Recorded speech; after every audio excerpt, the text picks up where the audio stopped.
All righty, what is up, everybody? It is a Wednesday. You know where to be. That is right here. We're going to be talking all things CBA. Lots going on in the CBA coming up with the December 1st new season. So we'll be talking with Fred, Roddy, and Bill here in just a moment. Here we go.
With Chingon Barbecue, and you're watching the So Smokin' Gooder Show.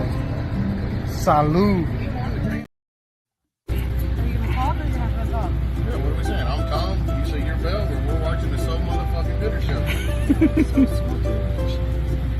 Show. Y'all ready? We can do 2 or 3 takes. Ready? I'm Tom Clark. I'm Belle Clark. And you're watching the So Smoking Fucking Gooder Show. Say I'm Tom Clark. I'm Bill Clark with JC's Good Old Boys. All right, ready? Here we go. Ready? 3. I'm Tom Clark. I'm Belle Clark. With JC's Good Old Boys Barbecue Team. And you're watching the So Smoking Gooder Show. Bam! Absolutely, you're watching the So Smoking Gooder Show. Shout out to Manuel Moreno and Tom and Belle Clark from the Tomball VFW and JC's Good Old Boys. What is up, everybody? It is Wednesday, right after 8 o'clock. You know where to be. That is right here watching the So Smoking Gooder Show. We've got a great show for you tonight, a very informative show for you tonight. We're going to be joined by Fred Robles, the president of CBA. We'll be joined by Roddy Trevino, the vice president of CBA, and Mr. Bill Purvis, who is the director of operations. And I am also on the board. If y'all don't already know that, y'all should. But if you don't, I am also on the board for CBA. So we will be talking all things CBA. We've got lots going on with the new season. So without further ado, let's just bring them on one at a time. We'll bring Roddy on first. What is up, Roddy? Roddy, can you turn your phone sideways? Hold on, I'm gonna have to adjust the This whole. is Can you hear me first? why I can hear you. This is why I like you beforehand, Mr. Trevino.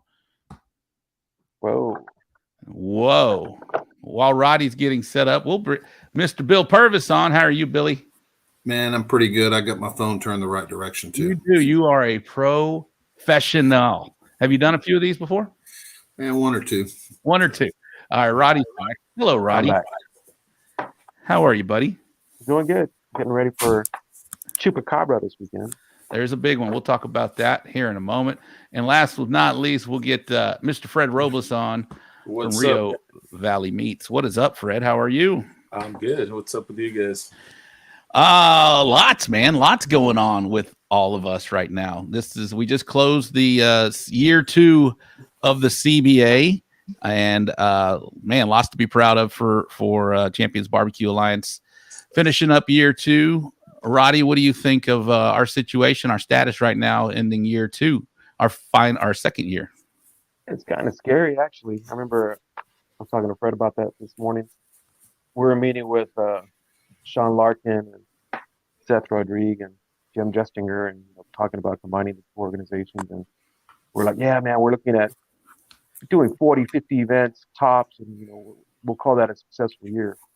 We ended up hitting close to 80 that first year, and now we're like at 118. So it's growing very comfortably, but very, very scary as well. Yeah, I counted. We did 114 events in the calendar year for year 2, which well exceeded what we thought we would be doing for sure. Bill, what do you think? How we doing right now, buddy? Man, I think it's doing great. I can't wait for it to expand outside of Texas, which, I think that's probably, in the horizon with this chicken move, which I'm sure we'll get into it, later. But, I do think that sets us up to go beyond Texas and then grow the organization. So we're making all the right moves are being made at the right times. So, and Fred, why don't you give a state of CBA right now after year 2? Man, things are good. Things are good. As you guys said, this year we exceeded last year's numbers, and we're projecting even more for next year. Of course, we are an ever evolving organization as far as things that we feel that barbecue needs and wants and desires, and we have the mobility and flexibility to be able to make some of those changes, right? So. In trying to grow the sport and trying to grow barbecue and trying to get more cooks out there and excited about competing barbecue. I was really excited to see some cooks in Lake Jackson that really have a hunger for the sport, that really have a hunger for barbecue, and it's enlifting and exciting to see and exciting to watch, because I think we were all once there. Right. And then sometimes it just you kind of get stuck in your grooves and it's just, but that giddiness, that nice, warm, fluffy feeling inside, fuzzy feeling inside that these have, it's absolutely awesome. We definitely have seen an influx of some newer cooks that are coming onto the scene right now. I don't want to say younger because they're not all younger, but they're newer, right? They're newer to barbecue. And yeah, it was real apparent in that Lake Jackson cook-off where teams were, fighting for positions for the end of the points chase, which I thought was amazing. It was I don't remember who I talked to, but I remember saying this is a legit points chase going in just in our second year to where teams are vying for position. They're cooking each and every weekend and, just taking, like you said, that zest for barbecue to another level and instilling in a lot of us that maybe haven't had it in a while. I feel like this was really my first points chase, and man, it was exciting. It was fun to do, exhausting all in the same time. Man, congratulations, by the way, man, you did great. Thank you. But yeah, it was fun to see, and to see a lot of the new blood coming in with, I think, the new rules are maybe even going to allow more teams to come in and try. some of that. So real quick, before we get really deep involved, I do got to always do what I do, which is talk about the people that are watching this show. Daddy Dutch, you are first in as always, man. You are always first in. Carlos Calzada had a great year with Smoking Lowe's Barbecue. Sean Trainer, what is up? Michael Sistruck is one of the new, but not young, one of the new guys that are out there, and he's got a strut, brother. Kevin Caldwell, what is up? Jen Lee, good evening. Jared McCrory, there's another one right there. Todd Nelson, what is up, Todd? Greg Minotti, Robert Michelle, probably watching from the Tomball VFW. Let's go. Chuck Long out in West Texas. What is up, Chuck? How are you? Raul Gonzalez from YouTube checking in. Shell Leach, only two. I was not 2 minutes late. When I start the show at 8, that's, when you get the music, that's when the show starts. I was at 8 o'clock. AJ Garza, what is up? God's Country, another one coming on. Manuel Moreno, been doing it for a while. Who else we got? Bobby Delgado. There's another name right there. Julie Stout, hello from Wisconsin. Aaron Leslie, the man, the myth, the legend. Joshua Eubanks, hello. Ram Benitez. We got Tom and Bell Clark watching from the Tomball VFW. Derek Bernal, Amy Wilson. Here's another team right here. Crooked Crown, they're watching. Zach Williams, hello. Tim Crawford out in Georgia. I believe you're in Georgia, Tim. How are you, buddy? Thanks for tuning in. Kevin Wise, hello. Armando De Luna and Anthony Katea and Bearded Monkeys. Man, a lot of people watching already. Thank you guys for watching. Let's go. Lee Orton. Who else? I got Kevin Hernandez. Tune on win. I'll be cooking for half-fast cookers at the Houston Livestock Show and Rodeo. What's up, Tuna? Dustin Stanley checking in from the barbecue store. Huey Braun. There's another new one that I had loved to see. Reyes with Texas Sweet Heat. Man, you guys are all checking in. I appreciate it. Absolutely. The Houston Livestock Show and Rodeo Barbecue Countdown has begun. All right. Thank you guys for tuning in. Where did Roddy go? There he is. Roddy. I was having some mic issues, so I went in and just took off my earphones. Sound louder? You do sound louder. You do sound better. Perfect. I'm having a mic ear thing issue right here. That's fine. That's fine. We can work through this. All right, guys. So we are all board members of the Champions Barbecue Alliance. Normally do this on a buzz show, but tomorrow, Rowdy kind of mentioned it. We are getting ready for a big event coming up this weekend in Hondo, Texas. We got 6 events this weekend, which says a lot for the first weekend of the new season. We've got 6 events coming up already. Lots of big ones. There's Paris, Texas. We've got, I'll bring it up. Let's go. I got that on the upcoming event segment, but I might as well, since we're kind of talking about it, upcoming events segment sponsored by the Briscoe Ranch Cook-Off at the Crossroads coming up in a couple of weeks in Uvalde, Texas. In Willis, Texas, we've got the Jason Pelton Memorial, Hondo Chupacabra Throwdown. We're expecting about 100 teams, right? That's what we capped it. I know Jason Pelton is, I think, maxed as well. South Texas Smoke Fest in Edinburgh, and the WGY6 Bag Fest in Angleton, Texas, and the 12th annual Raymondville Cops for Tots in Raymondville, Texas. There is another name there that I can't see, but it is the Paris, Texas. Paris, Texas. Yeah, it's covered up right now, but we'll get that. That is Turkey Smoke's going to be out there for that one. So immediately right off the bat, we've got 6 events, which is awesome. So we're starting out hot and fast already. Roddy, what do you think about that? Well, yeah, we have 9 events set up for December. January is looking pretty strong, and we're still adding more for February. But yeah, the next 3 months are going to be banging, man. We got a lot of events coming up, and a lot of nice events coming up. We have our event coming up in January, Smoking on the Reel, Humble Rodeo, Austin Rodeo. So yeah, it's going to be a hell of a beginning of the year. All right, I think I got this thing fixed. All right, so we do have a lot of rule changes. That's why a lot of people are tuning in tonight. We've got Fred. What do you want to hit first on these rule changes? Because that's why people are here. That's why people are watching. That's what they want to know. What's going on with us in year 3? Man, whatever they want to know. Let's answer questions. That's right. If you do have questions, bring them in the comments. We will answer them. Oh, look, Brian Fox is here. Brian, if you have questions, we will answer any and all questions. So First thing is first, let's talk about the promoters now have an option, right? They can go a 4-meat contest or they can go a 3-meat contest. What was our reasoning behind doing that, Fred? Well, I think there's several different things. I think one of them is, when we made the decision was back in, I don't know, 5 to 6 April. months ago. Yeah, it was quite a while back. We had, almost $5 diesel, probably higher than that.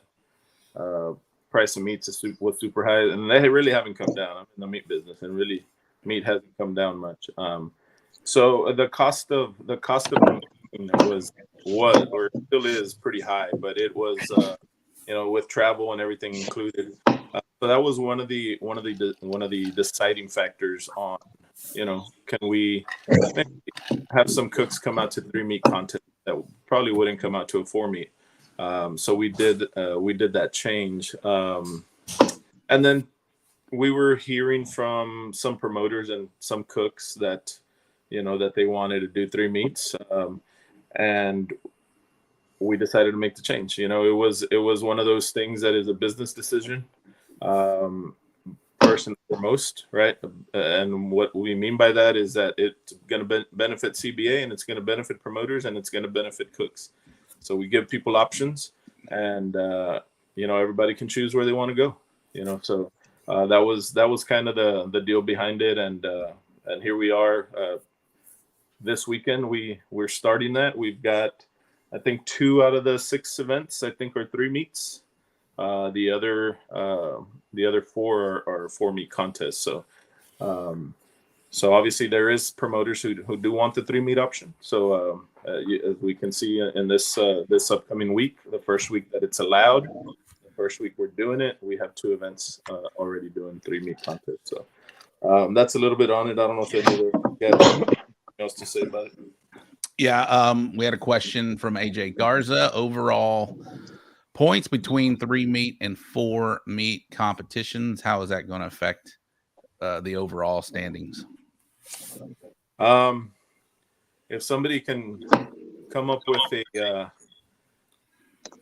great idea that makes sense mathematically, we are all ears.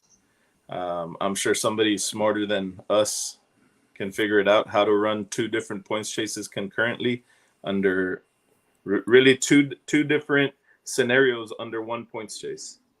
How do you do that? So right now what we're doing and what we've decided to do for this year is we're going to leave it as 1 points chase. Whether you're cooking a 3 or 4-meat contest, it'll be 1 points chase. So your points, the way our point system works is if you grand, you get a 500 points. After that, you get bonus points depending on the amount of teams there. So up to 75 teams, it's an additional point. After 75 teams, it's those 75 points plus a half a point for every team above 75. So 76 to, I think, 125, it's another half a point per team. So in saying that, whether you GC a 3-meat contest or you GC a 4-meat contest, you're still getting 500 points. If you reserve it, you're getting 450. If you third overall, you're getting 425. I can't remember off the top of my head, but just throwing numbers out there. Yeah, that's it. So Bill, you and I have had a conversation about that, and I guess some of the questions from the cooks are, and it makes perfect sense, right? If you GC a 3-meat event, GC a 4-meat event, the points are still the same, right? If you finish 10th or 12th, whatever it is, the points are your placement plus however many teams are at that event. And I think that's fair. I think that's great. As chasing points this year, I would think that's good enough for me as a cook to go out and do a 3-meat or versus a 4-meat. I guess the argument is, or the question is it easier to do a 4-meat or a 3-meat? Bill, what do you think about that? Man, it just depends on each individual cook. There may be some cooks out there that they just struggle at pork, and for me, if we could drop chicken, we could just do ribs, pork, and brisket would be my ideal scenario. You are chicken fried, man. Come on. Yeah. But, you know, I think it's, you know, when these guys and, you know, I've chased points, Fred's chased points. I'm sure Roddy, it's your first year, but man, there's all kinds of scenarios. People are looking at team counts. People are looking at who's going where. And they're trying to get easy wins here or there. And, you know, I don't think that's going to change. And some of this may, you know, put another layer on the onion as far as, man, where can I go to get an easy GC if you're points chasing, you know? And then other ones, you know, some people cook for different, you know, everybody cooks for different reasons. Some people are chasing points. Some people, they really want to, you know, how much money they're going after prize money. And other people, man, they're just really there to support the event. And they're not necessarily so much concerned about money or points or any of it. So I think Yeah, if that chicken. Derek's with me on the chicken.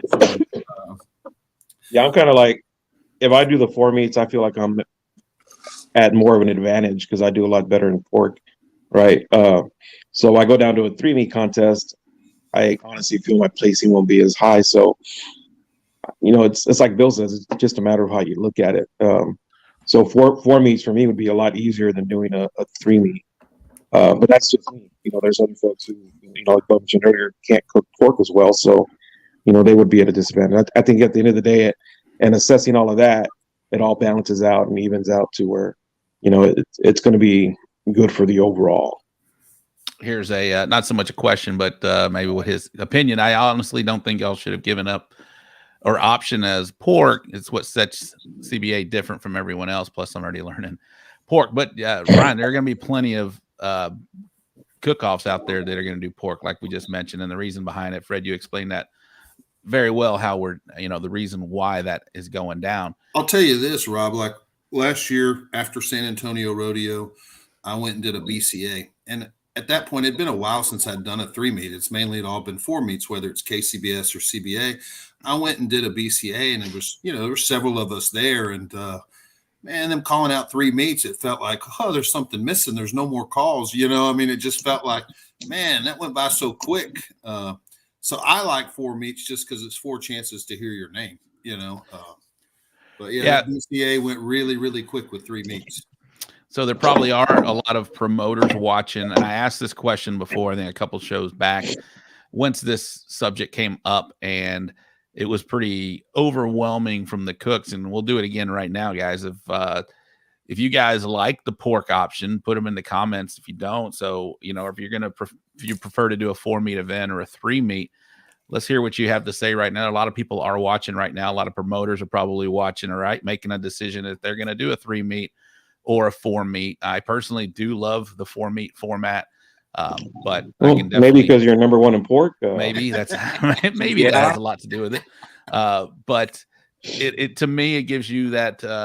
You know, I kind of said it last time on the show. You have that extra meat category to maybe absorb a not so great finish in the other 3. Whereas 3, you know, you get dinged in one of them, that'll hurt you quite a bit. The cool thing, Rob, is that if you would have asked or done that poll a year ago, you would have seen completely different results than what we're going to see today. No pork. You know, pork.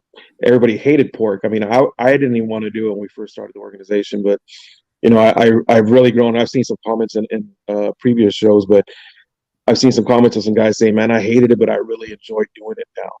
And that's kind of where I'm at. You know, it's, to me, it's my favorite meat to cook. You know, and really, it's my favorite meat to present in the tray because you get to be a little bit creative and, you know, artistic, or, you know, whatever the hell you want to call it, right?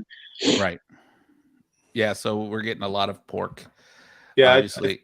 I think honestly, what's going to transpire and what's going to go down is if enough promoters hear that cooks want pork, they're going to do pork. You know, right? Because at the end of the day, a promoter is trying to get teams to their contest. You know, so if cooks are looking for that, then the promoter's going to do it. You know, we don't charge any extra to do a 4th category in pork. We don't, I mean, as far as CBA goes, it is a little more expense on the cook, but, you know, if you have Bill's connection at HEB, then not so much, but oh, yeah, I get a pack of 4 money muscles for $12. Man, I pay half of that, Roddy. Getting ripped off, Roddy. But you know, I think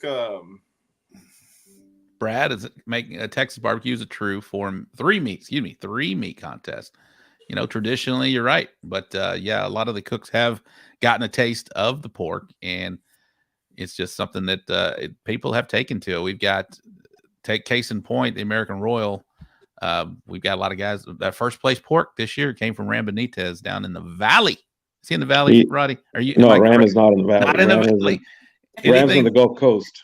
Anything Coastal Bend. south of Bucky's on 59 is the Valley. I've said this before.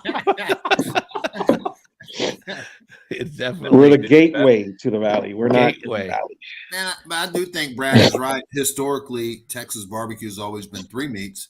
And with us introducing pork isn't something that, in Texas, we're all about brisket, so it's not something that's really done a whole lot. But I think to some degree, I mean, you can see by the response of a lot of these cooks, man, they want to cook pork, and everything changes. So it may not, 10 years from now, it may be that pork's a staple at every competition. So we'll see. Yeah, so we'll go beyond that. Again, there are options for promoters. So guys, when you are checking out an event, you do definitely, that's something you're going to be taking a peek at. Is it a 4-meat event? Is it a 3-meat event? And maybe if you want it to be, maybe hit up to the promoter and ask them, hey, we want to see pork, or there's going to be a lot of guys out there like Brad that are just going to be, sticking to the 3-meat events and maybe doing only the 3 meats if they decide to do a CBA event. So their options are there. That's one of the reasons that, Fred, we did that. So the options are there for the promoters. The options are there for the cooks too, as well. So, all right, we'll go beyond that. Now we're going to talk about the big changes in the meat. We'll start with chicken. So Bill, explain what's going on with chicken now that we're hitting year 3. Man, chicken is an open category, just like most of all the other sanctioning bodies around the U.S. So you just put whatever chicken you want, as long as it's not shredded or pulled, you can put it in the box, and you need enough for 6 judges. So you can do breast, you can do thighs, you can do legs, you can do whatever you want as long as it's chicken. You can still do the half chicken.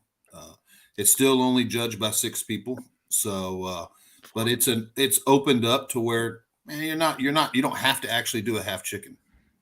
So 4 old dudes, Gil Damn, Martinez. Gil Martinez. Carissa is saying that's not right. Should not be the same points as a 4-meat competition. This is back to the 3 and 4 meat. So, maybe if you have a suggestion, Carissa, we are listening. So, let us know. Yeah, so chicken is wide open now, right? You can do it. Open. You can still do there's a no half skin chicken rule either. It doesn't matter if it has skin on or skin off. It doesn't matter.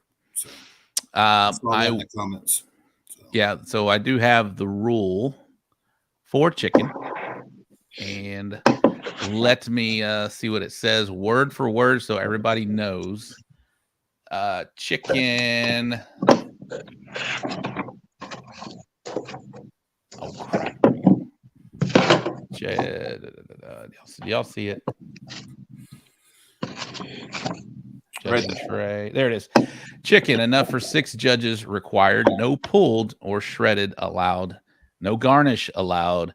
Foil provided by CBA. Must be placed unfolded at the bottom of the tray. I'm going to go read them all right now while I have it up. Pork ribs. This has not changed. Enough for 6 judges is required.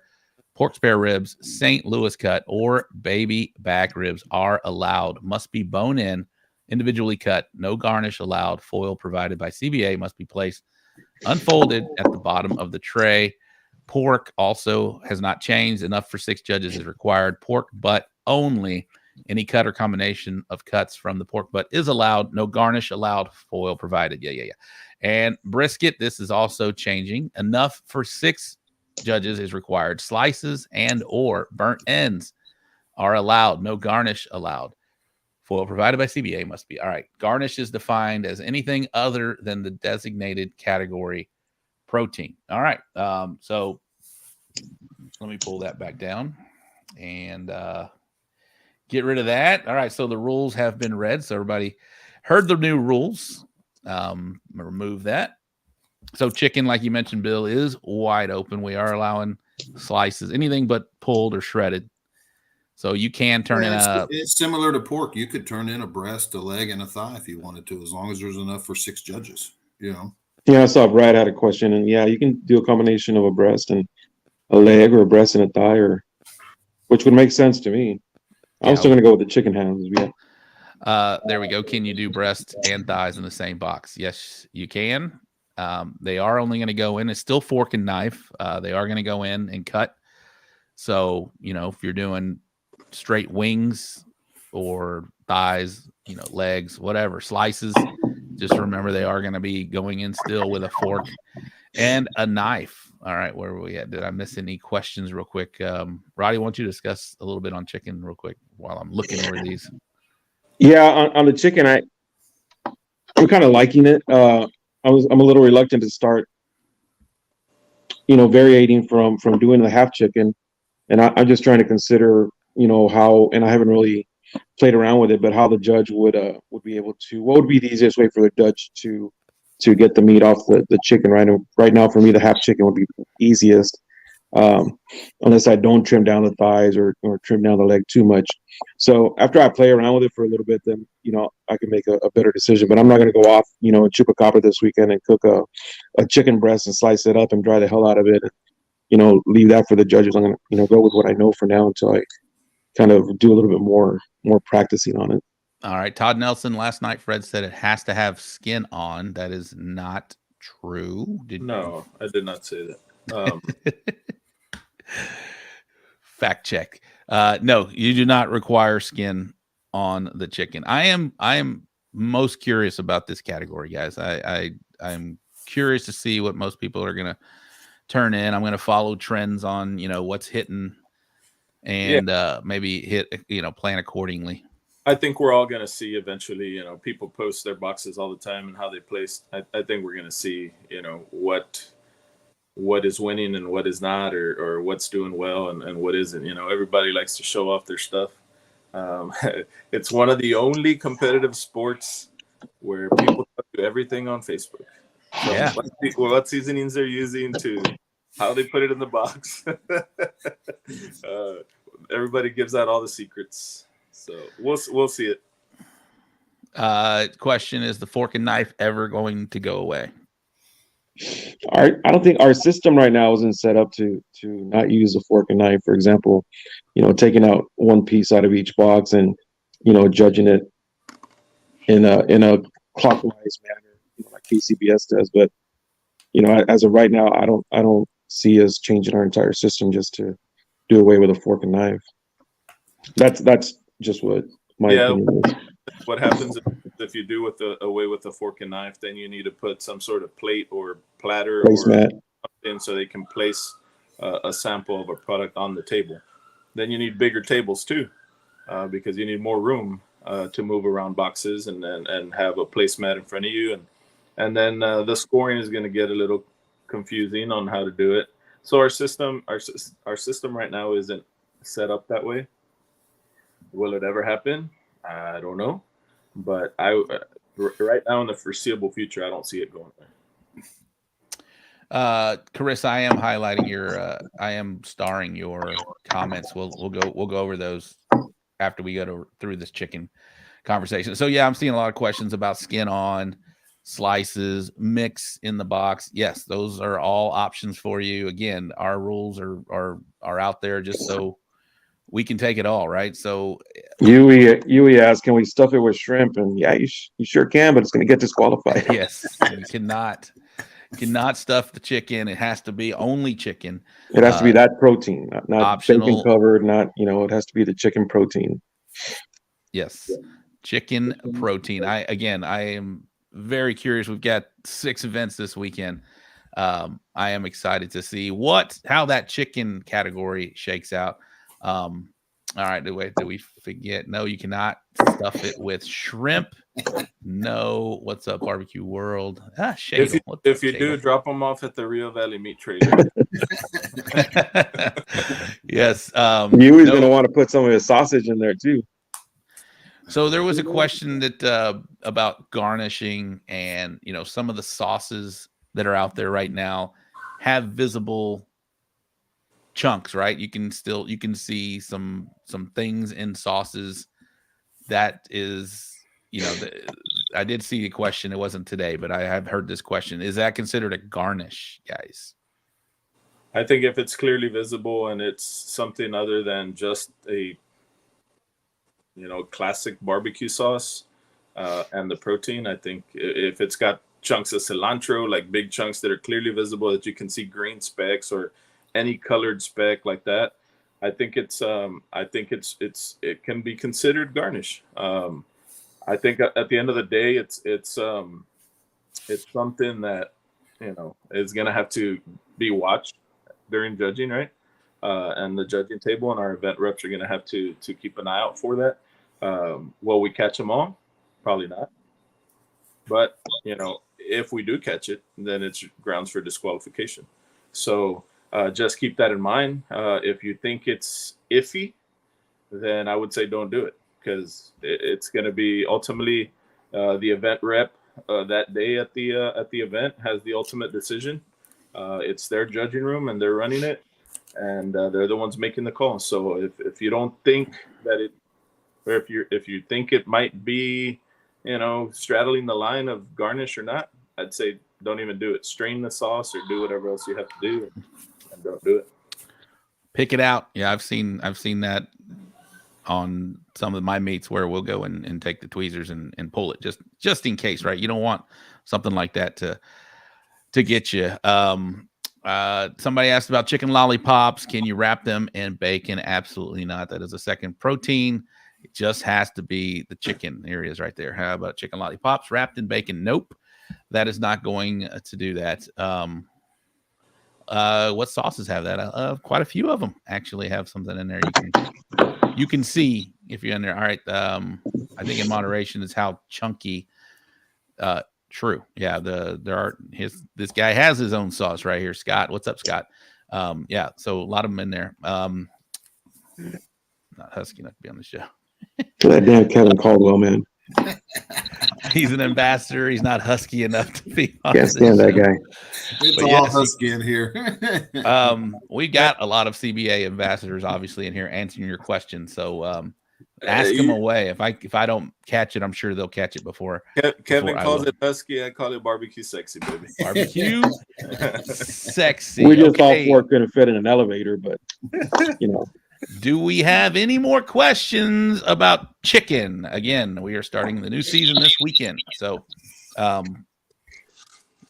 ask away if you got any questions on chicken. Again, I did mention, again, guys, correct me if I'm wrong, but we've got no changes from the previous two, from ribs and pork, right? Right. We made no changes on we made a little bit of a change on the verbiage in the rib rule, just to clarify a little bit, but it's still the same thing.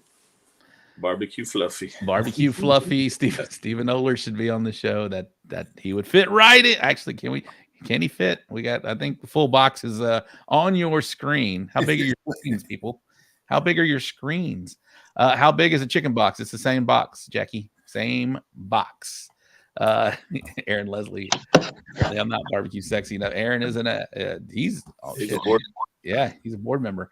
Chuck Long. All right. So Ferdinand. Okay, so that's up with chicken. Again, ribs, you can turn them in however you like. Just they have to be bone in. They can be baby backs, spares, St. Louis cut. Right? One thing, Rob, is for some of the people watching that might have not ever cooked a PA, one thing we don't do is we don't open boxes as they're coming in. So we're not going to police you. We're not going to check you. Is there garnish in there or not? It's going to go straight into the judging room. Once that box gets opened while it's being judged, if there's garnish in there, you're going to get DQ'd. So we're not there to tell you this is how you read the rules, guys. The rules tell you exactly what you need to do. So we don't open the box in front of you as you turn it in. All we do is scan that QR code on top. It goes to the next table, gets scanned again, and right to the judging table. So just keep that in mind that, if you're iffy about something, again, ask questions before. Say, hey, you think this will fly? You think this will work? We're not checking your presentation, how you lay out the meats. It really doesn't matter as long as we have enough judge.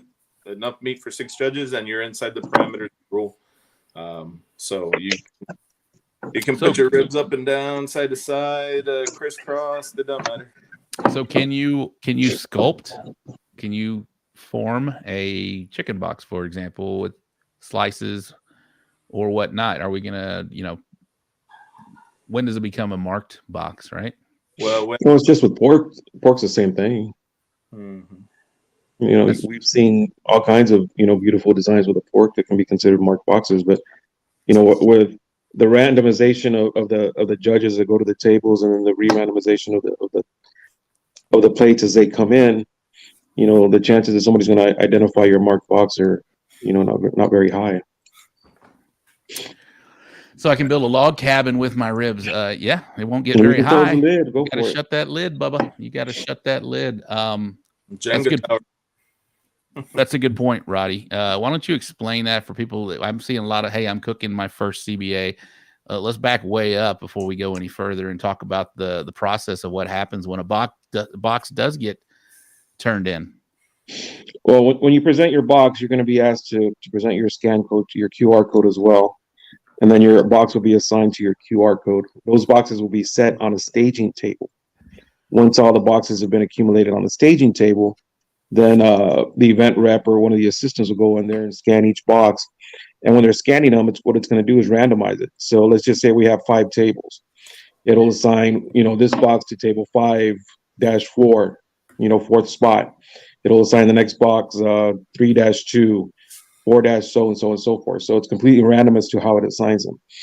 As the judges are coming in to take their seats, and Bill and Fred, correct me, or Rob if I forget anything, but as the judges are coming in, they're being given a device, and that device, once it gets turned on from the sleep mode, it'll randomly pick a spot or get a spot that's on their table. So it'll tell them to go to table 5, seat whatever, or table 2, seat whatever. So let's just say Rob and I are in line, and we're thinking we're going to sit at the same table and drink some beer and, bullshit with each other and, mess with the scores together. Chances are that he's going to be at one end of the room and I'm going to be at the other end of the room. So, we really, and keep in mind when we're doing this, everybody on our board, we're all cooks. So a lot of the stuff that we did and integrated, had Paul integrated into the system was, just stuff that we wanted to see, right? So yeah, it's a completely random process as to where your judges are sitting, where your trays are going, and so forth. Yeah. So Jackie mentioned stack tables still happen no matter what. We're just eliminating. We're trying to eliminate or reduce any of those types of things from tables happening. With the quotation marks. Stacked. Where did Fred go? Fred's in and out. I'm right here. I'm right here. He's I thought he was looking at me lovingly, but I guess his head froze. Yeah, we feel with these processes that we have or steps, with the randomization, we're going to not eliminate, but we're going to definitely greatly reduce the chance of having an angel table or a table of death. It still can happen. Obviously, you get just a group of judges that just don't like barbecue that day or barbecue that day. But the way that we have those processes in place should reduce that pretty drastically. Yeah, and Paul Whitaker does a lot of data on that, on the what he just called the table of angels and the table of death. I don't know if he's done it lately, Fred, but and there he goes again. It's constantly updated. I don't know why my thing is in and out, but yeah, it's constantly updated. It's a matter of pulling the report. But yeah. So I don't know if Paul's done that lately or run those reports, but the last time we did it, the percentages were pretty low. That that we had maybe 3 or 4 tables out of 40 teams that were considered 40 events that were considered the table of death. So I think this process is really we're never going to eliminate it, right? But I think it's going to help us. It does help us reduce the chances of it. Big O. I think he's just trying to give us an example of something. Can I stuff my chicken breast, then wrap it in bacon, then chop the chicken for turn-in? No. Wow. You cannot. That's a lot of chopping, Steve-O, and that's a lot of stuffing too. That would be a big mess too, as well. The scores were high that weekend. Yes, they were. We talked about that. So allowing options, creativity. Manuel says, yes, Steve-O, you can, but it will get DQ'd. They already addressed it. Yeah, thank you, Carissa. They've already addressed it. Only the protein meat in that category can be turned in. All right. Brisket is another thing that is taking a little bit of a turn as well. Prior to everything we could turn in, I guess we could no chopped. I can't. Let me read that rule again. Chopped. Is that chopped brisket? Is that no slices and or burn ends? Slices and or burn ends. I just read the rule, Rob. I just read Come it. on, Rob. Come on. Slices and or burnt ends. So burnt ends are a new thing. Bill, you've done a lot of. So has Fred. So has Roddy. A lot of cooking in the KCBS world where burn ends have always been an option. What's your philosophy? And I'm not trying to sway anybody from doing it. If you can do it, do it. What's your philosophy on doing burnt ends and slices in a box? You better be able to do them right. What are you seeing trend wise? I think, man, all the KCBS I've done, I never cooked burn ends. I did burn ends my very first contest. After that, I've never cooked them. I've always just turned in slices. So I feel like, it's KCBS. They have two proteins. They're allowed to taste both of them. And, man, if I just focus on my slices and get them right, then they can score just as good as a burn-in box. But I think, there are some people that have a theory that if you want to go for the home run in KCBS, and I think Fred will probably back that you put in both, and if they're both right, you maybe have a good shot at getting a 180. But for me, man, I'm not trying to win brisket. I just want a good score. If I can get a third place brisket and hit in every category, get top 5 in every category, that usually leads to the GC. So for me, I probably won't be cooking burn ends. I'll probably continue to do slices. Yeah. So that's again, if you can cook a great burn end, put it in the box. If you can't, also put it in a box. That'll be fine by me. I'm just saying, it's just another option for you guys to be creative. That's the goal here. Open it up, right? Wide open throttles, kind of what we're offering, what this league presents to a cook to go out there and be creative and put their best foot forward, and and let's see what happens. Again, with these changes, I am excited to see. I'm curious is also a word that I'm curious to see some of these things that are happening. I like Jeff Dennison had a question. It's like, what's the purpose of turning in as many as you want, as long as it's enough for 6? Yeah, mine, Jeff, is just for presentation, really. Well, actually, it's twofold: presentation, and I want to keep my food as warm as possible. The least amount of food that I put in there, it's going to get cooler and colder a lot faster. So I try to pack it in there so it can look nice and full for the judge, and also serve as a warming agent for the other pieces that are in there. Kevin's already on it. Full box for appearance and warmth. Burnt ends just aren't sexy no matter what. Slicing is the way to go for that epic show. Okay. I don't know. I've seen some pretty boxes with burnt ends. If you did turn in both, do they get to taste both, or will they choose one? This is a good question, Brian. Congratulations. You asked a good one here. Roddy? I'm sorry, what was the question? If you do turn in both, like a slice and a burnt end, it's just like a pork box, right? You got it's whatever the judge can get out of there. If he takes a small slice off the brisket, and then still has a fork in there and picks up a burnt end with it, then that's fair to me. Yeah, they can only go in one time, right? So they can slice a piece off and get that slice and a burnt end and put it all in their mouth, but they cannot put the slice in their mouth and then go back into the box. So it's just like a pork, right? So, and now chicken, right? So you turn in multiple things. They are able to go in there and get multiple things on that one time in the box. Fred, am I saying that correctly?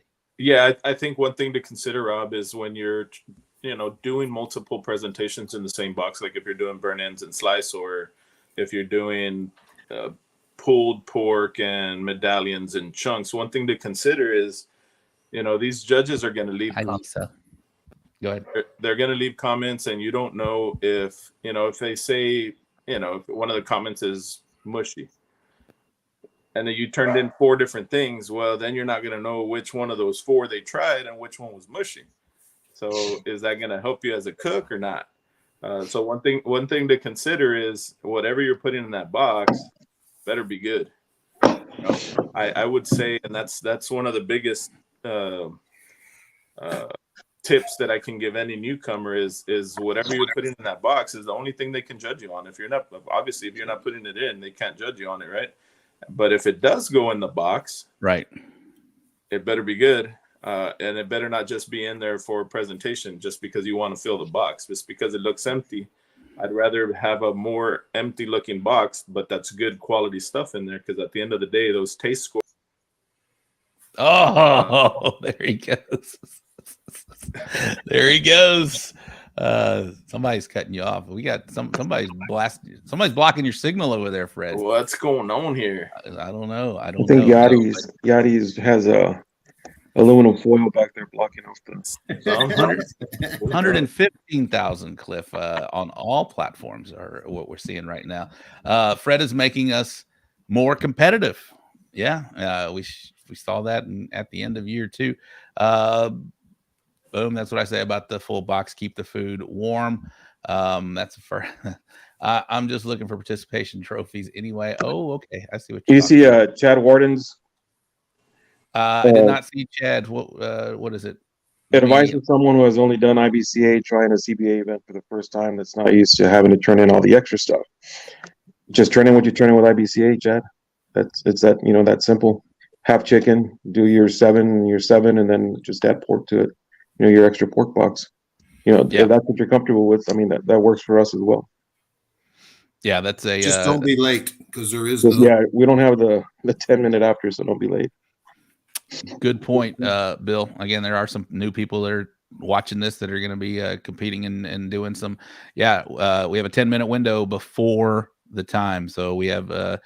That's another thing we didn't mention. If it's a 4-meat contest, the turn-in times have not changed. It's 12 for chicken, 1 for ribs, 2 for pork, and 3 for brisket. If it is a 3-meat competition, it is going to be 12 o'clock for chicken, 1 o'clock for ribs, and 2 o'clock for brisket. So the brisket gets pushed up 1 hour. Yeah, Chad, what Roddy said, man, don't change anything. Just get yourself in the groove, because we will accept anything that you're used to in our league right now. So did you see any other question? Thanks for looking out there, Roddy. I saw Brad asked a question.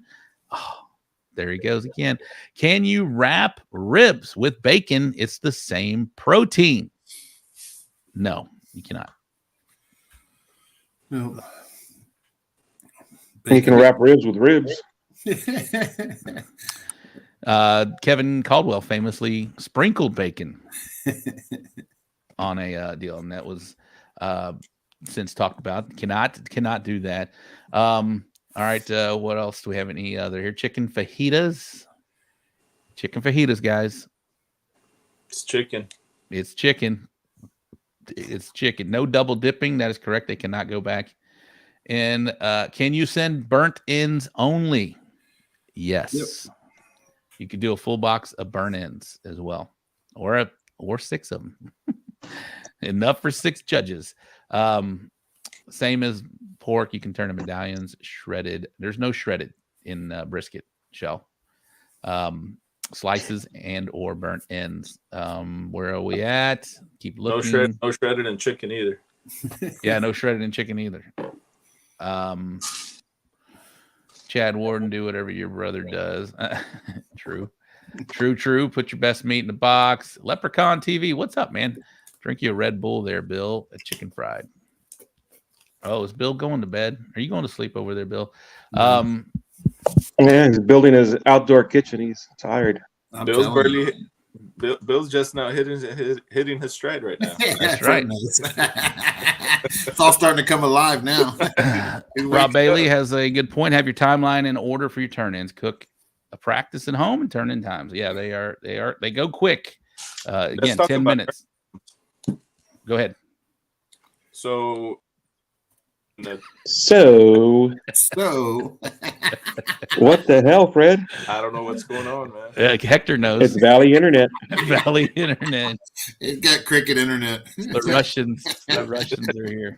Darn I am not booting him. Shorty Shorts is booting people again. No, that has nothing to do with me. Clock. Oh, Brent Brodas from Florida. Brent Brodas, yes, from Florida, and a Rec Tech Academy graduate as well. All right, go ahead, Fred. What were you going to say? Yeah, so since we have the 3-meat and 4-meat option, the turn-in times changed a little. 4-meat, it's still the same as if you've cooked a CBA event before. We're still the same. So chicken is 11.50 to 12. Ribs is 12.50 to 1. Pork is 1.50 to 2, and then brisket is 2.50 to 3 on a 4-meat. So on a 3-meat, basically we move brisket up to the pork spot, right? So it'll be chicken at 12, ribs at 1, brisket at 2. So if you're cooking 3 meats, brisket is going to be earlier, which means you probably have to wake up earlier to get on your timelines that you're normally used to. So just keep that in mind. And there is no 10-minute window after the hour. It's all 10 minutes before. So don't be late, because you will get 1 second. You will make the walk of shame with your box back in your hand to your camp. So Jackie, I don't know if she caught it or not. Chicken fajitas don't count. They actually do. You just can't, you can't put like onions or cheese and anything like that. I mean, they're just slices of chicken breast. You can definitely turn that in, Jackie. I'm not, but you can. Let's see where else. Keep the pork. Yeah, there's another one for the pork. Trisha, what's up? How are you?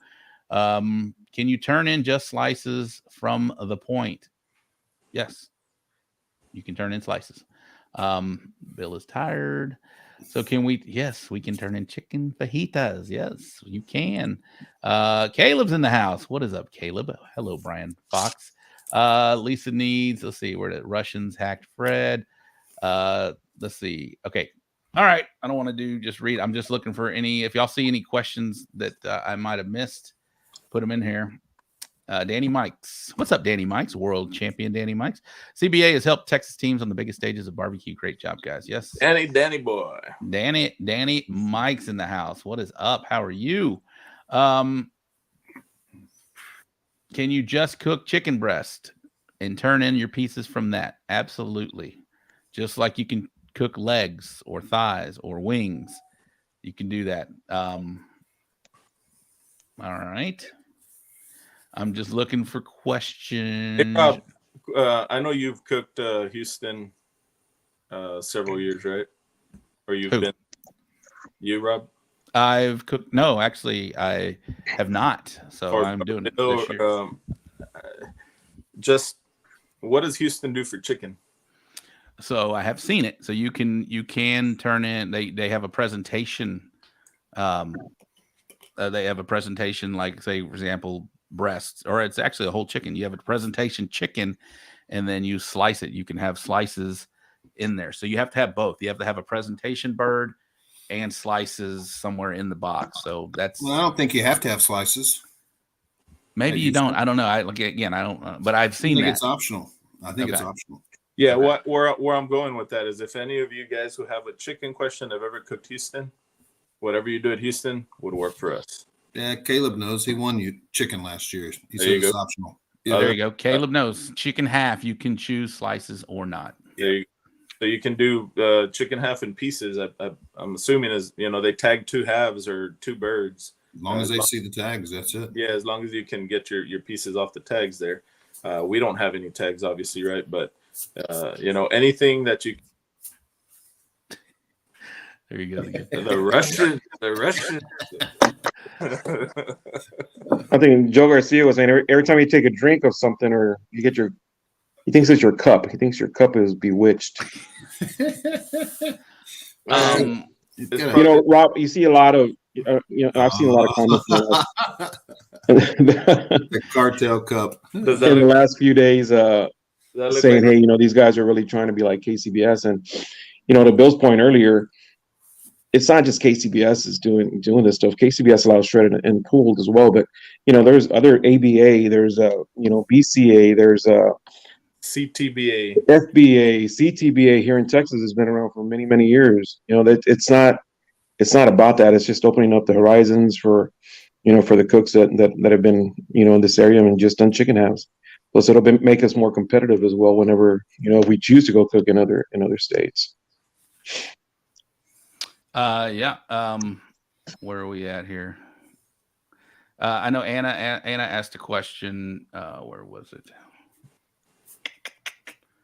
And let me take these off. Sorry, I missed it. Our turn-in time staying the same. Caleb's deal. Pieces are optional, and he won first chicken, and he just put in a half. He didn't do the pieces.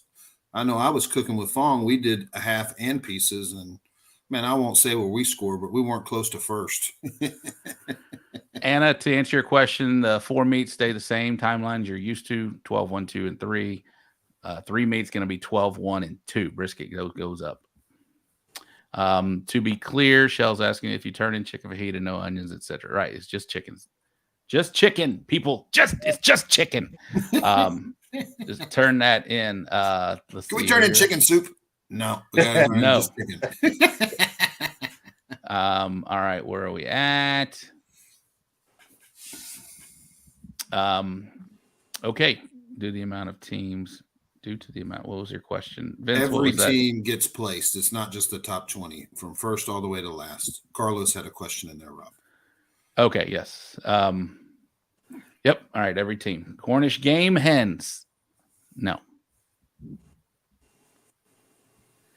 Chuck Long, I think it's 4.5 hours over. Okay. All right.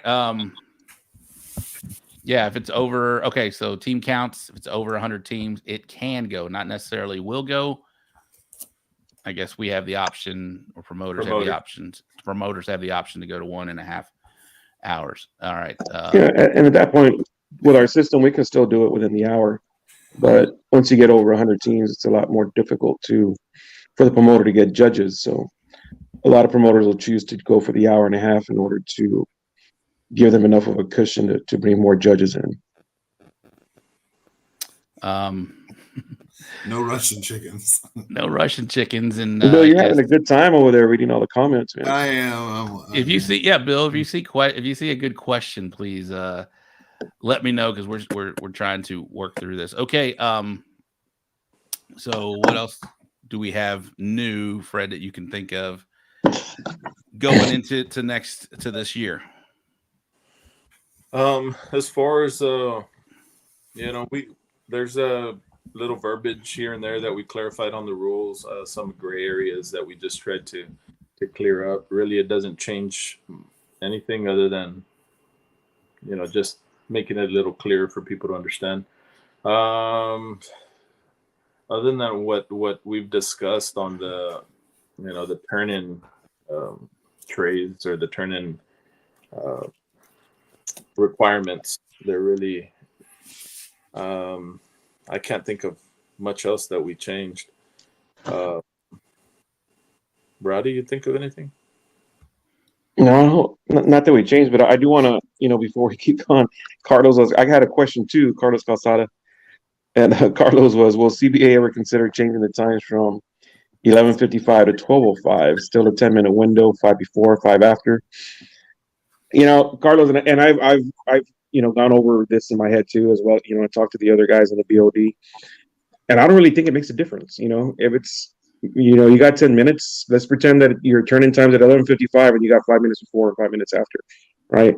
So I think it's a lot of that is just mental and emotional stuff. We're wanting that little crutch, but we haven't seen too many teams lately not miss it by turn in mass quantities. So I think folks are getting used to it. So I don't see it changing. I wouldn't propose for it to change. But I don't know what the other guy would say.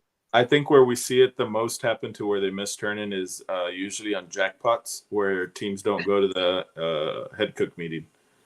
So they see 12 o'clock and they think they have the 10-minute after, because they've been used to that for so many years. And I think a lot of what we hear about, like Carlos is saying, is, people were used to that, I'm with Roddy. You know, whether it's 10 minutes before, 10 minutes after, or 5 minutes before, 5 minutes after, there's still a start time. There's still an end time in between. Man, I haven't come across too many people that have missed turn in. I think, man, it's the last person I know that missed turn ins on the call. So a good friend of mine in Laredo actually missed chicken turn in. I'm not going to say his name, but he is the reigning world champion in pork. Not you, Fred, the reigning world champion in pork. He checked his atomic clock in the morning, and it was right on. So when his wife came back with the chicken tray, he was like, "Hey, you still got 2 minutes," and he took out his clock and showed it to me, and I'm like, "Bro, everybody else says 12 o'clock." Well, some way, somehow, his atomic clock went back 2 minutes. So, and you got to be real careful with those things too. Man, I know somebody that was right next to turn in and missed pork, and they were parked right next to turn in. Wow. Okay, I guess I got a couple questions. Dustin wasn't here earlier, but he's here now. Brandon, Koloja. Thanks, Kevin. I don't know if I'm saying that right. Probably not. Go to the Cooks meeting, support the promoters. Absolutely. Go to your Cooks meetings. Dustin wasn't here early. Can someone explain the difference between a 3-meat no pork versus a 4-meat pork in the points chase? We did go over that. So it's your overall placement. Currently, if you hit first place, you get 500 points plus the amount of teams. Say there's 535. Say there's 35 team contests. You would be awarded for GC of 535 points. Then, 450 plus the 35, 485. And then you drop down to third place, 400 plus the 35, 435. That's how the points chase is set up. That's how it works. It does not change. It does not factor in. I know Carissa is adamant about the change on that, but if you still GC or if you still hit a 5th place in a 3-meat versus a 4-meat, you're still going to get those 5th place points. It will affect the pork. Obviously hopefully we'll still see quite a few pork events. And so it's just going to affect that one category for the overall. So you're still going to get the points on there. But did I explain that correctly, boys? Crystal. Yeah, I think, I've tossed it around in my head a bunch of times. Is it more advantageous to cook a 4-meat or a 3-meat if you're chasing points? And I could argue both ways. 4-meat, if we're talking about percentages, each category, if you want to break it down, 4 categories, 25% per category, you can do very well in 3 and bomb or not do so well in a 4th, and you might still be up there somewhere, as opposed to you in a 3-meat. If you don't do well in 1 meat, you're statistically percentage-wise, you're probably not going to do as well. So, and then on the other flip side is, 4-meat, you're having to pay attention to 4 different meats. In a 3-meat, you got a little more time to do stuff. You're more concentrated on the meat. So, which one's harder? Which one's easier? I think Bill said it best. It's going to be dependent on each cook, For Rob, who's excellent in pork, 4-meat's probably the option, right? Because that pork is always, statistically does well, and it helps them carry some points into overall. Yeah. So that's going to be on each and every one of you guys to decide, which way works best for you, and go from there. At the end of the day, whether you GC a 3-meat or 4-meat, it's not based on how you do in a 3-meat category or a 4-meat category. It's not based on that. It's based on your overall finish, not just on the category. I think Carissa brought up a good point earlier, and she was saying that when we talk to the promoters, we need to advise them as well that, when we first started this organization, everybody was like, you're going to lose a lot of cooks because of pork. And now we can say the same thing, but with an opposite meaning, right? If they choose to drop pork, then they're going to have a lot of cooks that don't go to their events. So, we do, and we've talked about that, Carissa, having those conversations with, with the newer promoters and as they're doing their cook-offs and telling them exactly that. It's like, hey, a lot of folks are wanting to do pork. We were advising that they even do surveys to see what, their typical and the usual cooks want to do. But we are letting them know. I mean, personally, I will support any event that's a great event, but I would prefer to go to a 4-meet event versus a 3. So if there's, let's just say there's one 30 minutes that way and the other one 30 minutes that way, I'm going to probably go to the one that has 4 meets. So I think promoters, like Carissa said, need to be aware of that. Absolutely. Okay. Where are we at? I had a question about Houston. Will CBA be at Houston? A lot of cooks will be, but no, our sanctioning body will not be at Houston. Houston does their own. I think Mark Suarez answered it. I know they have their own Houston rodeo rules. They will never allow sanctioning to come in. I don't know about never, but right now they do their own thing. Brian. Never is such a permanent word. If he ends up in the top 10, can you get a brisket cartel hat? Yeah, you can go to Burnt Bean Barbecue and you can buy one. They sell them over there. I don't know that you're going to be given one, Brian. But Carissa, if they cook only 3, if they cook only 3, where we at? I just saw it. If they want to cook 3 meats, go to. Okay, she's But Martina not like the 3-meat option. She does not like the 3-meat option. Adam and Michelle, congratulations on your wedding. Get up, Chucky. Michelle Sorry Martinez. we missed it. I was in Frisco working. Michelle Martinez. But congratulations to you guys. Okay. Michelle's a lucky woman, man. She got a chance to marry the prettiest guy in barbecue. That's impressive. Damn. Get up, Chucky. All right. Shell brought up a good question. Okay. Question for new cooks that are currently not a CBA member. We were going to discuss this. This is great timing. How do you become one? What is the fee? Is there a cutoff time? We can also answer, how does it go year to year or date to date? And can you get a membership anytime for points to count? So it's a year to year. It's it goes up based off calendar year. So if you sign up today, what's today? The 29th, 30th. So it'll go 30th to November 29th next year. That's a full calendar year. If you sign up right now, you get a full year of points chasing. If you sign up after Saturday, I'll be back in 1 minute. All right. If you sign up after Saturday, then you've already missed the weekend. If you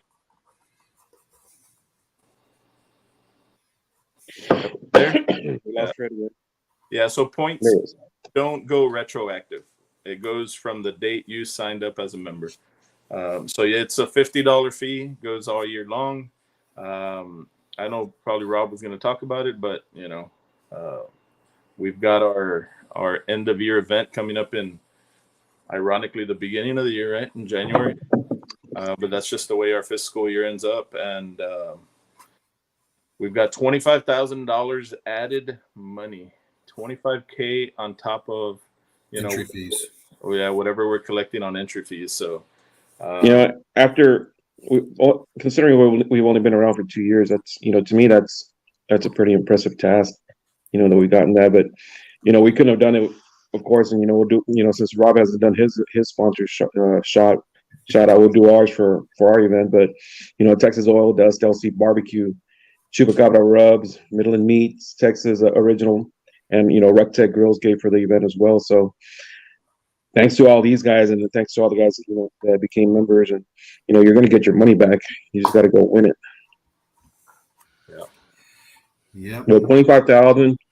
Let's just say we get 100 teams. That's another 20,000.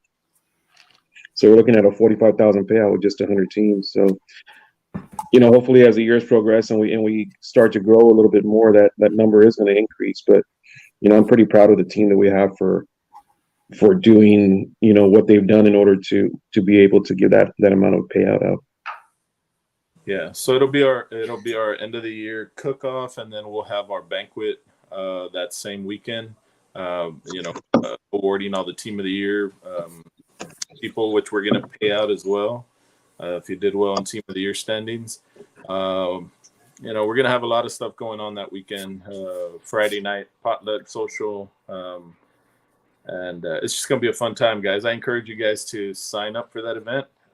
It's already open for signing up. The banquet tickets and all that stuff is probably going to get released here pretty soon. All that information, so just keep an eye on your social media channels, and we'll put that out as soon as we have it. Did you guys, while I was out, discuss the benefits? What you can see if you are a member, you can go in.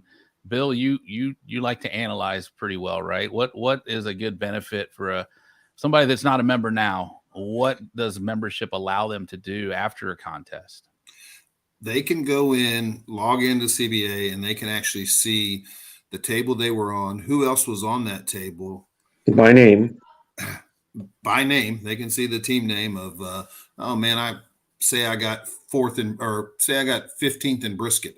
Man, I can go look and see, man, I won the brisket table. Or maybe, and I was second place and Fred was first place on the table. It allows you to see who else was on that table, who you were with. And that kind of gives feedback as well whenever you're thinking about, if you're cooking a lot and cooking every week, man, do I change my recipe? Well, hang on a second. Man, I beat Fred Robles in brisket. He was on the same table as me, and I was second on the table. He was third on the table. Maybe we just hit a bad table.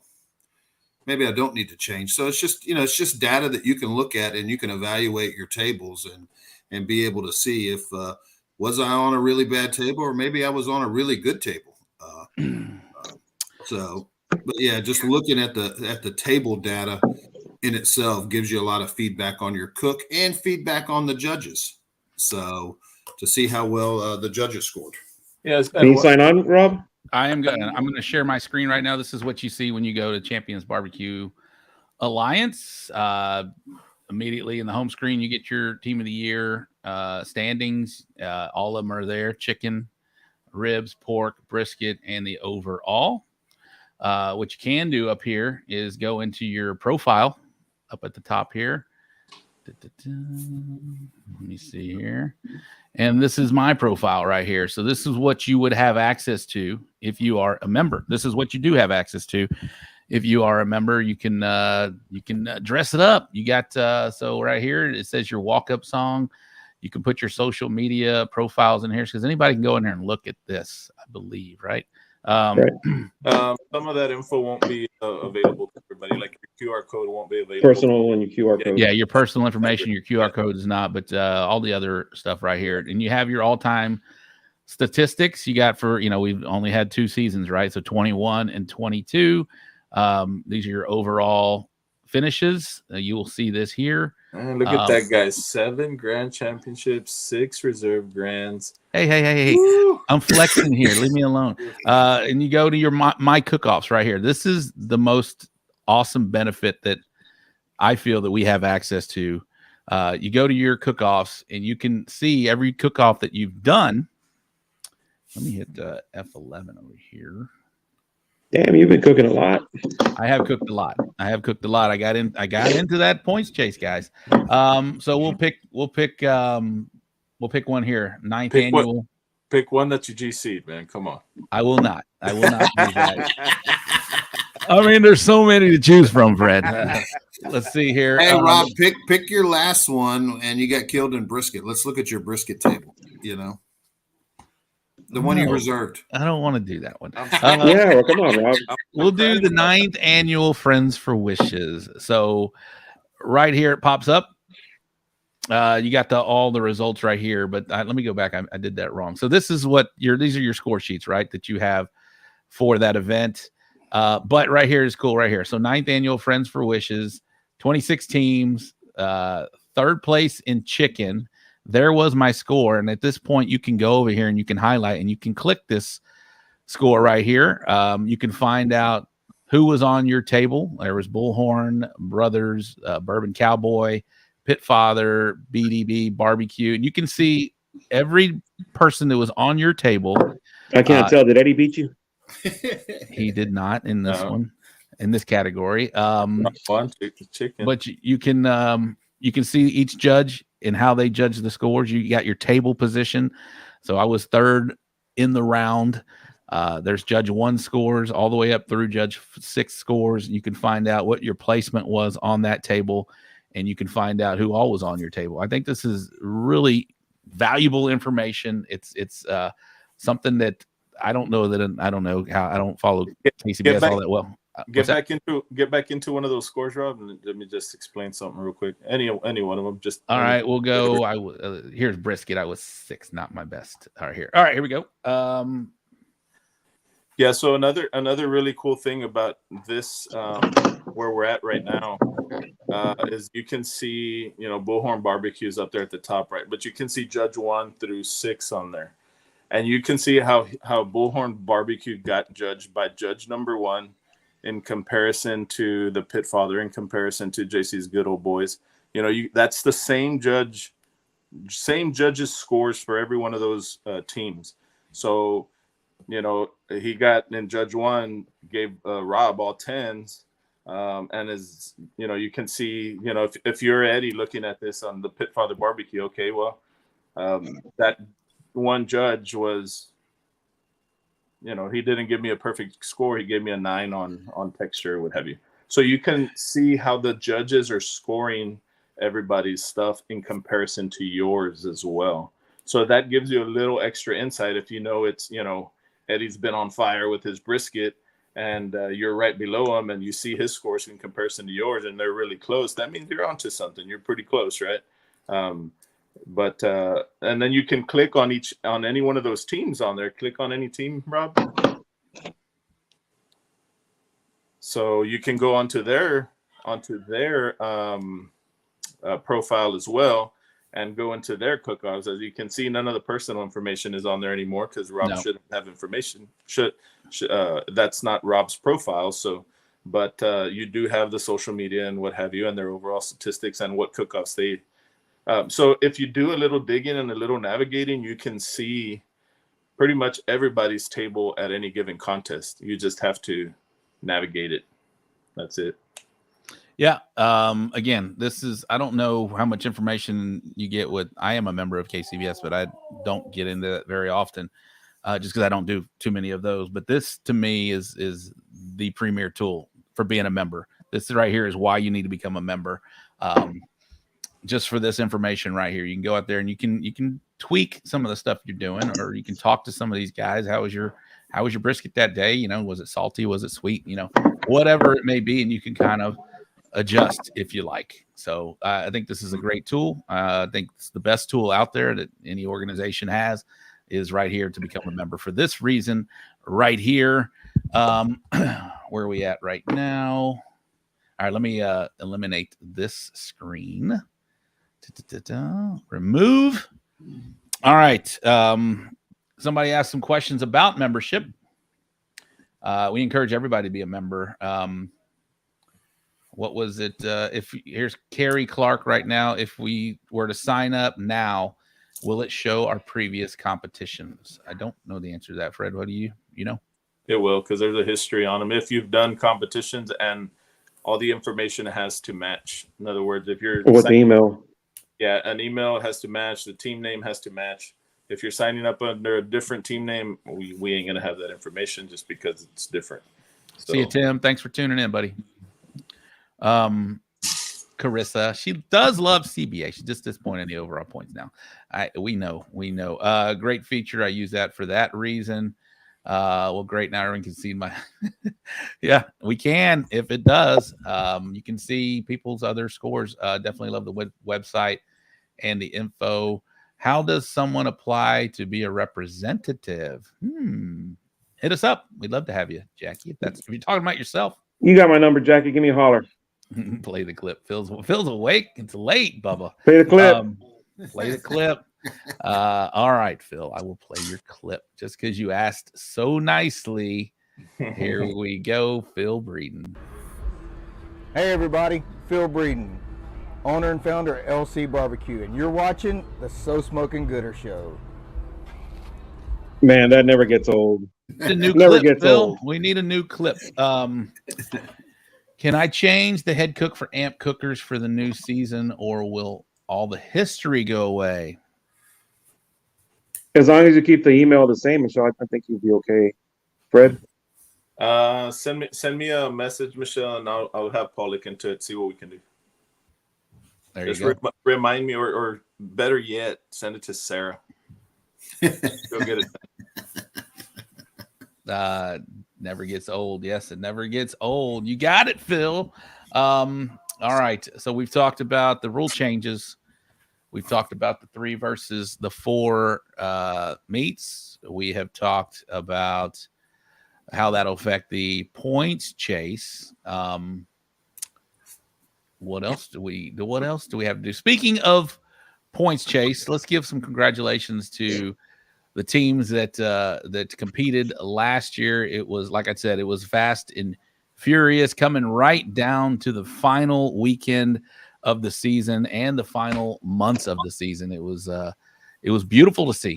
It was great to see. I'm so used to being broke. Roddy, can you read those? I would love for you to do the honors. I can't read it off the screen, but I will read it off the piece of paper that Sarah has prepared for me. Oh, okay. So let's start with brisket. In first place, brisket, we have God's Country Barbecue. Second place, Reggie Q Barbecue. Third place, Beer Bellies Barbecue. Fourth, First Class Barbecue. Fifth, Natural Born Grillers. Sixth, Texas Sweet Heat. Seventh, Smoking OCD. Eighth, LC Barbecue. Play the clip. Ninth, our very own Chicken Fried Barbecue. And 10th, Lonely Boys. Moving on to pork, number 1. Let's go on to number 2, LC Barbecue. Number 3, Natural Born Grillers. Number 4, Texas Sweet Heat. 5 is Reggie Q. 6 is First Class. 7 is Lonely Bones. 8, Mr. Uncle Vic. 9th is Scooters. And 10th is Texas Oil Dust. And let's revert back to number 1. He's so used to being broke, but not no more. Mr. Bullhorn Barbecue. Yes, sir. And in ribs, we have, not surprising, First Class Barbecue, Bullhorn Barbecue. Third, we have Texas Sweet Heat. Fourth is Smoking Lowe's, Carlos. Smoking Lowe's. Fifth, he went up a spot. Fifth, we got Michelle with Amp. Michelle, man, she kicked ass with ribs over there at the Jack as well. 6, LC Barbecue. 7, Natural Born Grillers. 8th is Scooters. 9 is Lonely Bones, and 10 is old Derek with Heavy's Barbecue. Brian, re-ask your question. I don't see it, Bubba. I'm sorry. Chicken. Texas Sweet Heat is number 1. Natural Born Grillers number 2. Bullhorn number 3. Rolling Smoke number 4. Congratulations to them. Out of West Texas, Team Bufa number 5. Jeremy McMahon with Love Barbecue, number 6. Smoking Lowe's, Carlos is there again, number 7. LC Barbecue at 8. Michelle at number 9. Amp Cookers, and 10, First Class Barbecue. So going into our top 10 overall. It was tight. It was tight with 51-55, 5,155 points. LC Barbecue is our team of the year. Congratulations to Mr. Philip Played a Clip Breeden. Mr. I'm not chasing points, Phil Breeden. Scooter's right on his ass at 5,091 points. And Rob Arocha, who's chasing every barbecue, who has 37 events this year with 5,045 points at third place. Good job, Rob. Proud of you, man. Fourth, Love Barbecue with 49.73. In fifth place, Uncle Vic's. Good job, Vic. Big Robert at number 6 with First Class Barbecue. Elias, number 7, Natural Born Grillers. Derek came in at 8 with Heavy's Barbecue. Texas Sweet Heat, number 9. And the fan favorite, Reggie Q at number 10. Reggie Q, congratulations to everybody that made the top 10. Everybody that competed. It was a true points chase. It was fun. It got very exciting at the end, and I hope to see even more teams really start going after these things. But, you don't have to cook as many events. Jeremy McMinn with Love Barbecue proved that you can get into the top 10 with only doing a handful of events. You qualify with 10 events, right? Your 10 best. He was sitting in third place or fourth place with 14 events. I think he wound up with 17. But you can do it, man. You can go out there and you can be successful and get into this top 10. And it was fun. It was a lot of fun to do. Exhausting. It was the first time that, Diane and I really traveled and did that many events. So I encourage everybody to do that. Jeremy did kick ass. He did. It was a great season. I was happy to see my good buddy Phil Breeden bring it home in that second to last weekend. He was out of reach for myself at that last weekend, but it was a lot of fun, and I encourage everybody to get out there and do that. And we're gonna have a big celebration coming up in January. I know that we kind of touched on that, but our big season end of the year party is coming up in January. Second weekend of January in Seguin, Texas. So again, congratulations to everybody. Hope we can see more teams go after this. I'd love to see Rio Valley Meats name. Put me in, Paul. Yep, put them in. put me in, Coach. I would love to see Rio Valley Meats name up there as well, just not at the top. Love to see it up at the top. Love to see Rod Star's name up in there. It was just and lots of teams out there that just had great success. And I attribute it to cooking more, man. The more you do, the better your process is, the more streamlined your things get, and it just makes it easier. It is exhausting, but just the way it goes. So, congrats, Bill. You've been in a few of those. Fred as well. What's your advice for somebody that maybe has never been in one and get your head examined? Finds them. Yeah, finds you kind of themselves. find yourself in them. It's Yeah. I mean, you do kind of you go out and cook, and all of a sudden midway through the year you'll look and see, and oh man, I may have a shot. Because they're not. And sometimes the barbecue runs in streaks where there's some people that, man, they hit and they just can't lose. And other times, man, it falls off and you're kind of scratching around looking to see what you did, because that rib you're running, maybe it's not working anymore and you might have to make changes or whatnot. But, man, I think the points chase kind of finds you. Like, I don't think at the beginning of the year, Rob, you sought out and thought, man, I'm going to get in the points chase. At some point through the year, you looked and saw yourself, pretty high up and thought, man, we got a chance here. Let's buckle down. So yeah, that's exactly how it works out for me. It worked out last year. I think it works that way for everybody, actually. So. All right, let me answer a question that Brian Fox asked. Brandon, I will get to your question as well. Victor had a blast. CBA is the bomb. Who won the top 5? I'll answer that, Corby. Let's go here. Let's see, where is it? I lost it. Oh, here we go. Have y'all ever thought of having having an end of year cook off where the top 10 of each category go head to head? Well, since we started doing this last year, an invitational has always come up, and for selfish reasons, I'm like, no, we're not going to do it, or rather, we're not ready to do it, right? Because I know that at the end of the day that. Sorry, guys.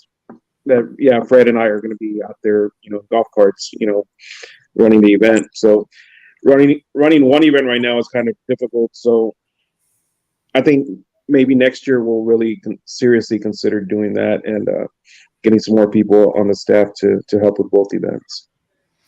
Hey, Roddy, this is the last year I'm going to help with our event. 2024, I'm cooking it. What did you say? You said you're cooking dinner is what you're cooking. Okay, shout out to Tom and Belle Clark with JC's Good Old Boys and the Tomball VFW last week or 2 weeks ago on this show when we had the top 5 that were current at that time. We did a show and we presented a contest, and it was First Class Barbecue offered up a rub bundle. LC Barbecue also offered up a rub bundle, and Tom and Belle with JC's Good Old Boys offered up $500 cold hard cash for whoever would correctly pick the top 5 overall finishers. Do we have a winner in the CBA? And I am here to tell you, we did not have a winner that correctly picked the top 5. So the money goes to Chicken Fried, basically. There was no winner, but I do appreciate all 3 of those fine organizations for putting up prize for that. But unfortunately, no, we did not have. We went back, double checked it, triple checked it, and did not see a winner on that. So Brandon had a question as well. Brandon, about scoring, something I've been thinking about. When judges come in, they are given a phone to score. I like this, but a problem I've noticed is in the comments, it can auto type comments. It might change the judge's mind, or easier to not type. Does that make sense? Thoughts on that? When was Brandon? I'm not sure. When was the last time that you judged using one of the devices? Because didn't we put a fix for that, Fred? We did. Yeah. That is no longer an issue, right? Right. So there you go, Brian. Never. That is not Brian. I'm sorry. That was Brandon. one of those deals that these, just like your phone that you use all the time has a auto type. Predictive text. Yeah.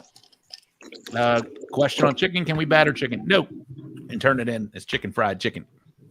No, we cannot turn it in. There is actually, if you look through our rules, there is a Bill Purvis rule in there. Cannot do that. Okay, so we have some upcoming events coming up right now. We're gonna do all of them. That's it right here. Again, we talked about these. We'll hit up the other ones in IBCA. There's a 3rd annual meat burning contest coming up, and I think that's it. It's Outlaw has their 1st annual Outlaw Roundup in Granbury, Texas. That's coming up this weekend as well. So La Feria is this weekend as well, Rob? Yes, that is this weekend. Unless I read the date wrong, I think it's this weekend for IBCA. I think it's. I'm not sure, but I think it's next week. I think it's next weekend. All right, sorry about that. But I mean, check next just weekend. Make sure. Or somebody in the comments correct us. All right, so what is it? Outlaw? They're big events this weekend. IBCA event. Oh, okay. IBCA. All right, we I did hear that Briscoe is at about 128 teams. Briscoe is 128 teams as of right now. Very nice. Close to it, or somewhere around there. That is the Briscoe Ranch Cook-Off at the Crossroads coming up December 9th and 10th. You still can get in. And you still can get in. $25,000. Food Network Barbecue USA will be there filming. Food Network will be there. Anna Bryce will be in Paris this weekend. Great. I'm glad to see you out there. Turkey Smoke will be out there in Paris, Texas. I think that's going to be a cool event this weekend in Paris. Grant Coleman, is he the one from Australia? No, it's Grant Neal.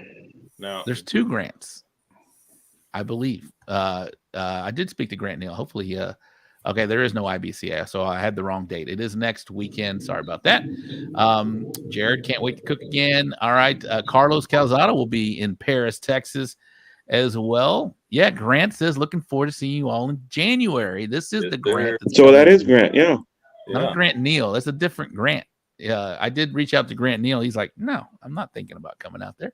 So I was like, well, damn it. All right. So, yeah, I'd love to see Grant Coleman coming in for the CBA end of year party at the beginning of the year. Doesn't make sense. End of year party at the beginning of the calendar year. That's the way we roll, baby. Yes, that is Grant Aussie. Yes. Grant Aussie Coleman. Raymondville still has spots available. $7,500 guaranteed. State championship. That's a nice little cook-off there in Raymondville this coming weekend, man. I am encouraged to see a lot of. That's a 3 meet as well. Oh, is it in Raymondville? Yeah. Okay. Raymondville Toys for Tots. Okay, I think we're 100 right now. 100. We're an hour and 40 minutes in. We are about to end this show. Bill Purvis carrying us the entire show. Yeah, pretty much. Yeah. I will see if you are in Hondo this weekend for the Chupacabra Throwdown. I will be showing up Friday evening because I have to work. Roddy, I need to get with you on that. Roddy, are you still there or frozen? No, I'm not frozen. You're just asleep. I'm just gazing into your eyes. Okay, you're just asleep. Angleton also this weekend. Lots of events Angleton's this weekend. a good one.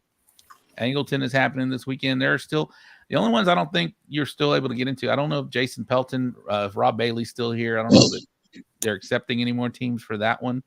Hondo is capped as well, or they had 2 more entries, 2 people back out. I know there's a few folks from for Chupacabra that are trying to sell their spots for, you know, I know there's been some deaths in the family and, you know, some illnesses as well. So some spots are open. If you want a spot or you're interested in a spot, message me and I'll put you in touch with whoever.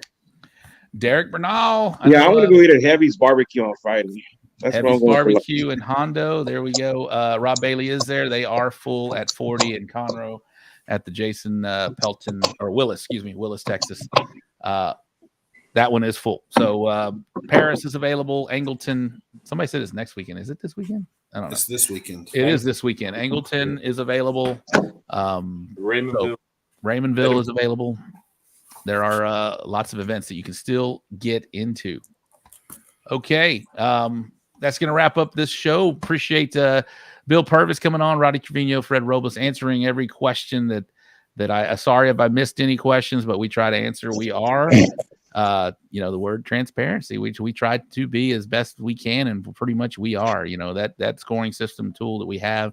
Like I said, we want to be a member and find out. Go ahead, Roddy. You know, Rob, and we've been around for this is our second year. You know, almost our second year, and folks, we're gonna make mistakes, and we're gonna, you know, try some different things, and, you know, change some different stuff, and, you know, keep in mind we're not doing it to screw anybody out of points, or, you know, we're trying to build the best product that we possibly can, you know, and you know, I think that's the end goal for everybody that's on our board, you know, and all of our ambassadors and our event reps is, you know, to provide you guys with the best product. And, you know, we're not afraid of change, and, you know, we're willing to embrace it. And, you know, we hope you guys are as well.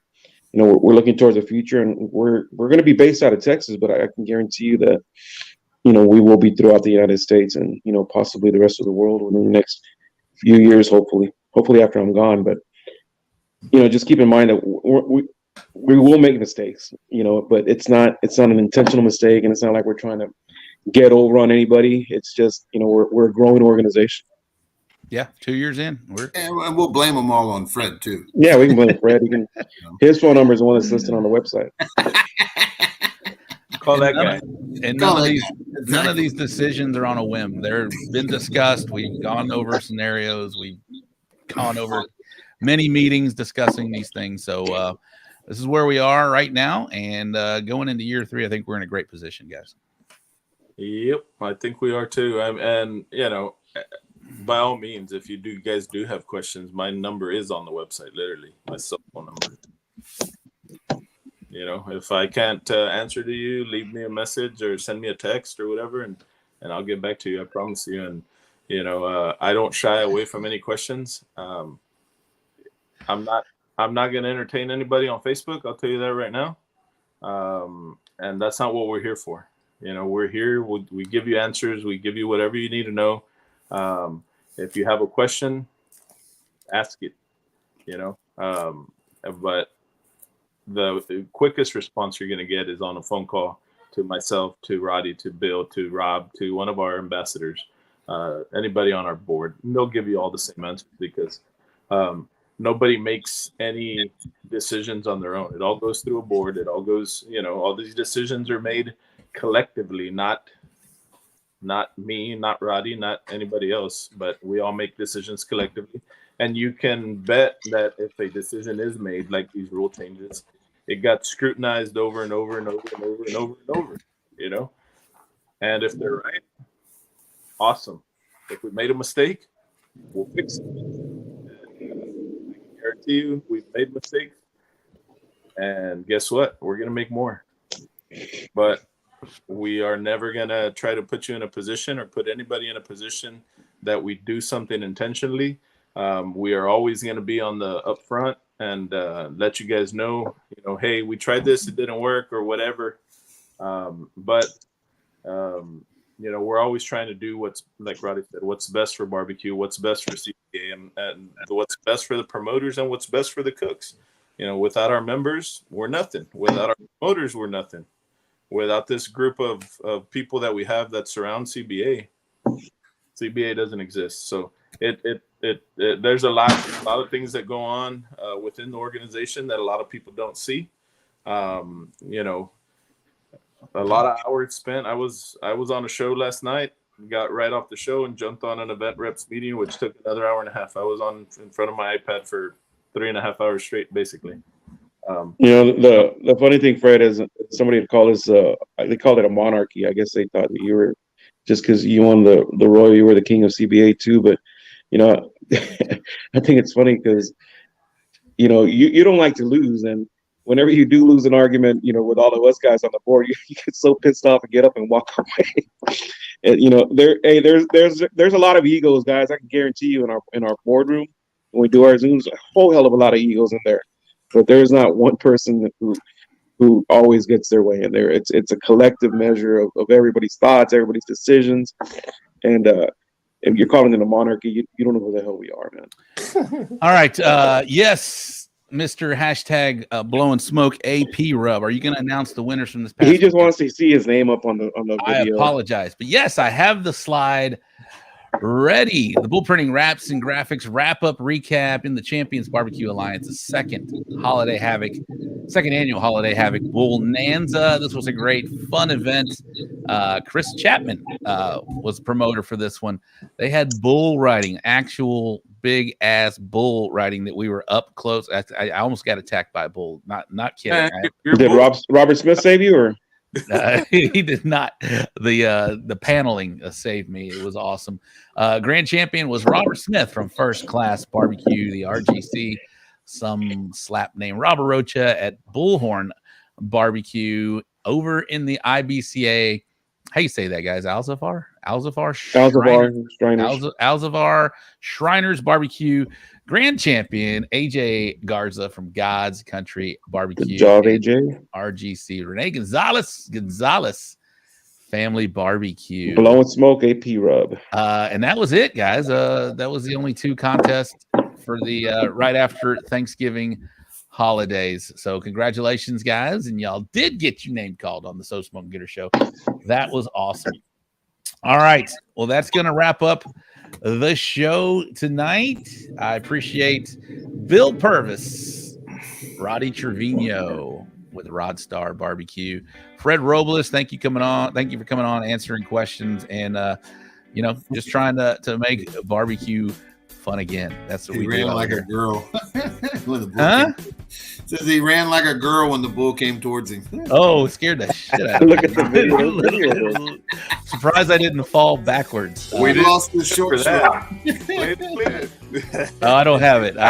Did scare the crap. My dog's ready to get out of here as well. Hey, guys, thank you very much for tuning into the show. We'll be back next Wednesday, and we'll talk about all these chicken boxes that we might have seen. So it'll be fun. Thanks again for tuning in for the show. We'll be back next Wednesday at 8 o'clock. Y'all know where to be. Guys, thank you for tuning in, and thank you for participating. It was fun. It was a lot of fun. Good night, everyone. Shout out your sponsors, Rob. I will. I'll do that on another show. But right now, it is time to go. Thank you for calling me out, Bill. I was trying to get away with that. I did a sponsorship shout out earlier, but on the screen as you close, I know. All right, guys. Thank you very much. We'll be back next Wednesday, and hope to see some of y'all out in Hondo next week out in Uvalde. All right, guys. Thank you very much. We are out, guys. Y'all stick around real quick.